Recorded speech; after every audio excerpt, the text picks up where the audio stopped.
মালদা জেলার রতুয়া ১ নম্বর ব্লকের অন্তর্গত সূর্যাপুর এলাকায় নদী ভাঙন প্রতিরোধ কাজের শিলান্যাস করলেন রাজ্যের মন্ত্রী সাবিনা ইয়াসমিন।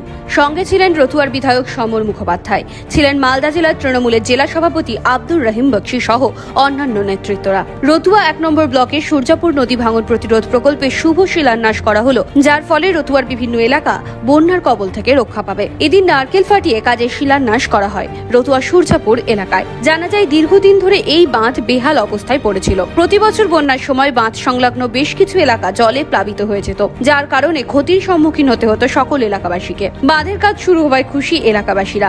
বাঁধের কাজ সম্পন্ন হলে রতুয়ার বেশ কিছু এলাকার বাসিন্দা বন্যা থেকে রক্ষা পাবে।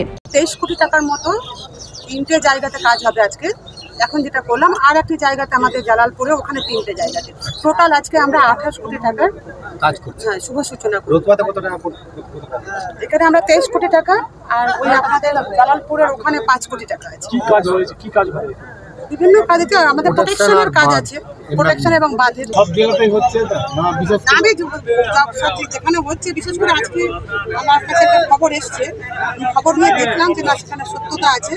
আমি 2-1 দিনের মধ্যে ওখানে টিম নিয়ে আমি যাবো, নিচে মুখ করবো, মুখ করে দিয়ে এবার যারা ভাবছিল যে কোনো কিছু আমরা করবো না, সেখানে কাউকে ছাড়া হবে না। সেখানে যদি আমারও পরিবারের লোক জড়িয়ে থাকে তাহলেও কিন্তু অ্যাকশন নেব। তো বাঁধের যে মালদা ভাঙন এরিয়া, সেই বাঁধকে প্রোটেকশন দেওয়ার দায়িত্ব গভর্নমেন্ট কেবলমাত্র আমাদের অনারেবল চিফ মিনিস্টার মমতা ব্যানার্জির নয়, আমাদের প্রত্যেকের দায়িত্ব। উনি টাকা কত কষ্ট করে জোগাড় করছেন, সেন্ট্রাল গভর্নমেন্ট সহযোগিতা করছে, তার সত্ত্বেও তিনি ঐকান্তিক চেষ্টায়, নিজস্ব চেষ্টায় তিনি টাকা দিচ্ছেন। তারপরেও যদি আমরা সহযোগিতা না করি তাহলে আমাদেরকে বাঁচাবে কি? তো কোনো সময় আমাদেরকে কঠোর হতে হয়, যদি প্রয়োজন হয় আমরা কঠোর হব। কঠোর মনোভাব নিয়ে আমরা প্রশাসনিক অ্যাকশন নেব। মালদা থেকে শেখ সাদ্দামের রিপোর্ট, এনবিটিভি।